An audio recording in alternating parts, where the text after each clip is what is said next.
Welcome to episode 3 of Finance First, a web series in partnership between the Gramercy Institute and Google.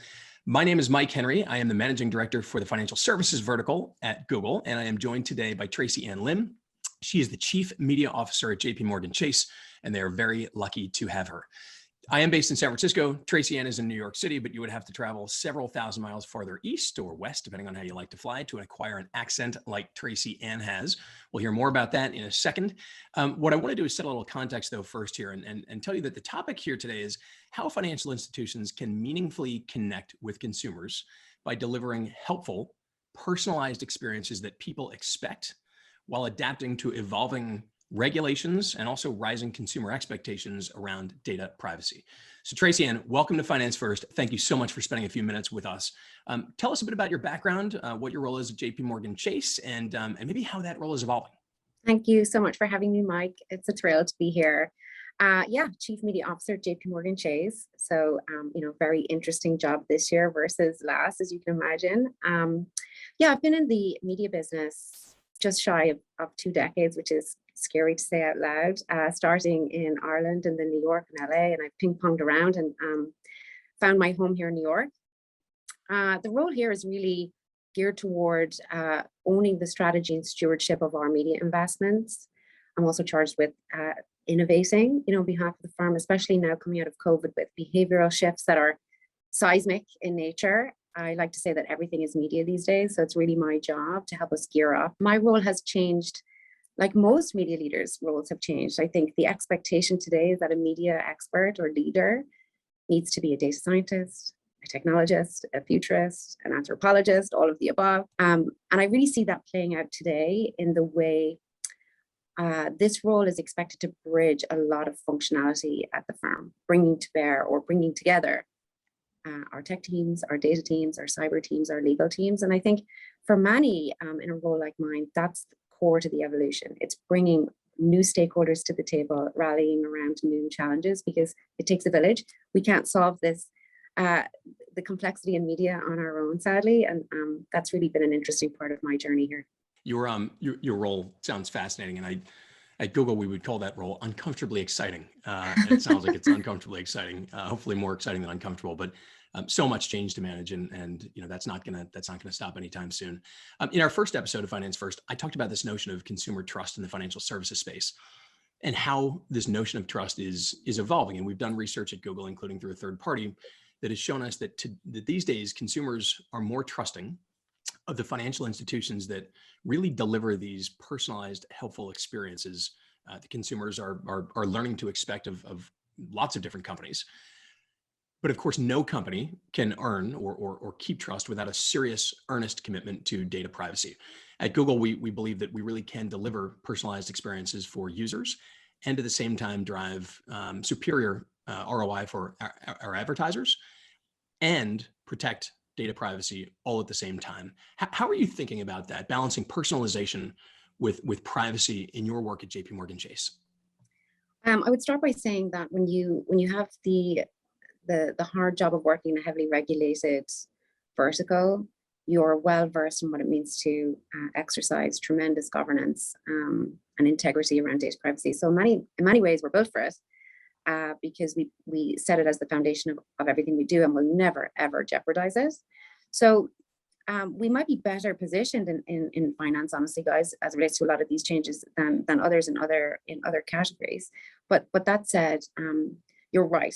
People require personalized experiences. I think I read recently that 80% of customers would be more willing to purchase and or convert off the back of a personalized message or experience. However, there's a continuum, I think. When I think about personalization, I think of it on a continuum, and we've all gotten those creepy emails from brands that go all the way to one end of the continuum. And obviously that's something to avoid, irrespective of vertical that you're in.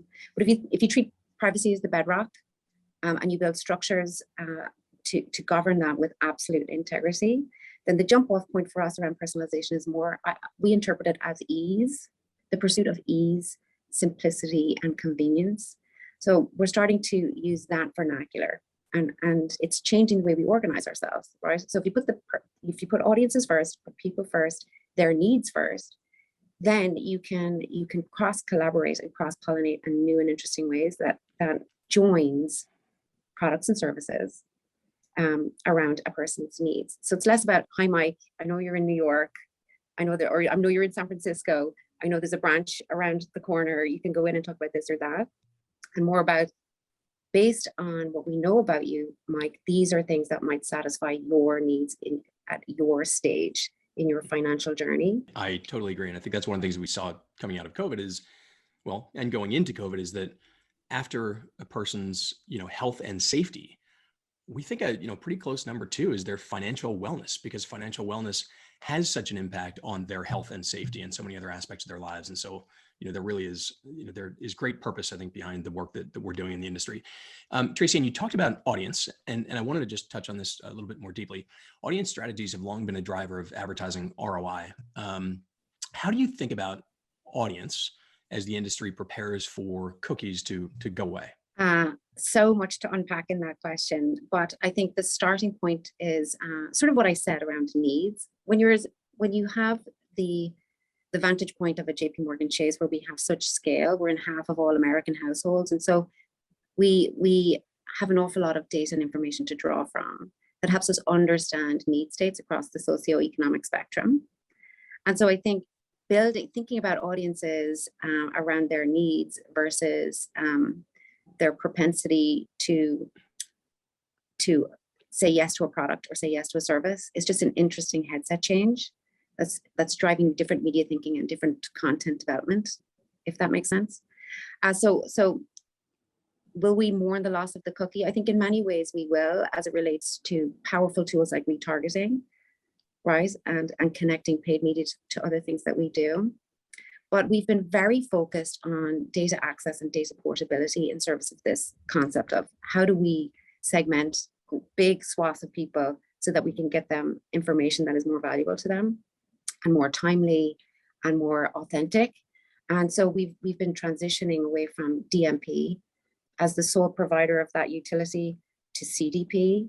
And again, I mentioned earlier, is new media behaviors coming out of COVID is actually helpful, right? So with more people streaming and more people using different media channels that are that bit more targetable, I think that will help in the interim whilst everybody's gearing up and getting their data game in order. So speaking of gearing up and getting data games in order, clearly at JPMorgan Chase, this is front and center, this idea of privacy and the changes required to really honor privacy. I think for a lot of companies, though, well, maybe for all companies, this feels daunting.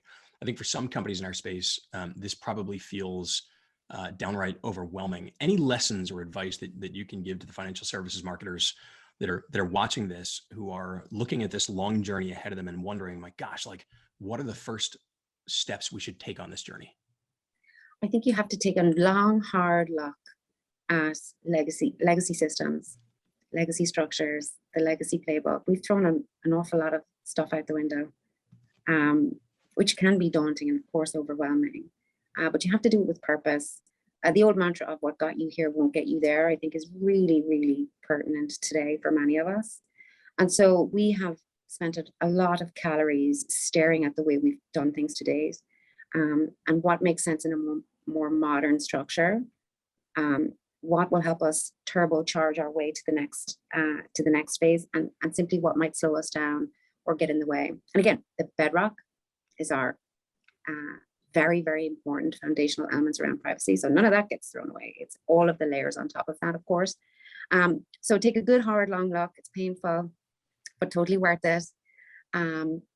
If you feel like you haven't yet cracked that nut on data access and data portability, I think early on making peace with the fact that there won't be a one size fits all, dare I say, there won't be a cookie cutter version for people.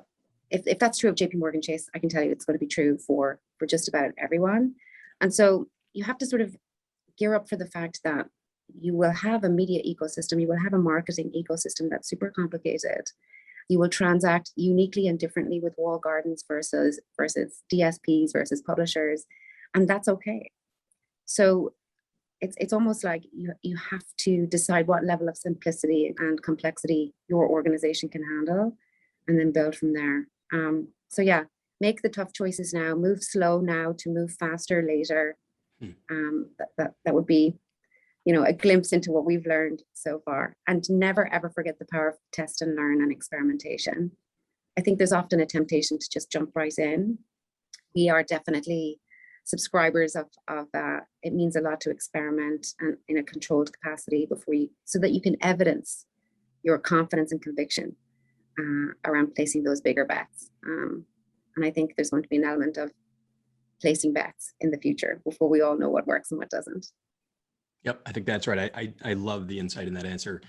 Two things you said, one of which was this idea that like never has it been more true that what got us here won't get us to this next phase. But also, and you didn't say this explicitly, but I think you sort of implied this earlier, is this idea of the old saying, if you want to go fast, go alone. If you want to go far, go together. This idea that in the marketing group, so much of your role now is to be the orchestrator of so many different pieces of the organization to be able to get this right and build an approach to data privacy that's going to be durable for the long run, right? Yeah, like don't be afraid of getting sprint teams or war rooms or scrum groups or whatever expression works for you. I think the things that get reported get cared for, as one old boss used to always say to me. And so we're in the habit of building sprint structures around the things that we care about so that we can feel good about making continuous improvement and continuing to take bites out of things that are just so huge.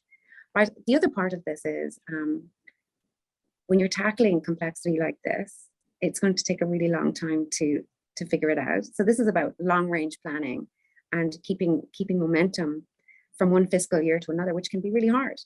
You're going to see managerial changes in those timeframes. You yourself might move on to a different gig, but the work has to remain and it has to be prioritized. And so you have to kind of figure out what elements are required where you work to keep momentum behind these things going, because they can't afford to die off.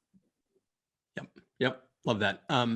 Any final words, Tracy-Ann, for others in the marketing space and in the financial services industry? Any other words of wisdom from a leader like yourself?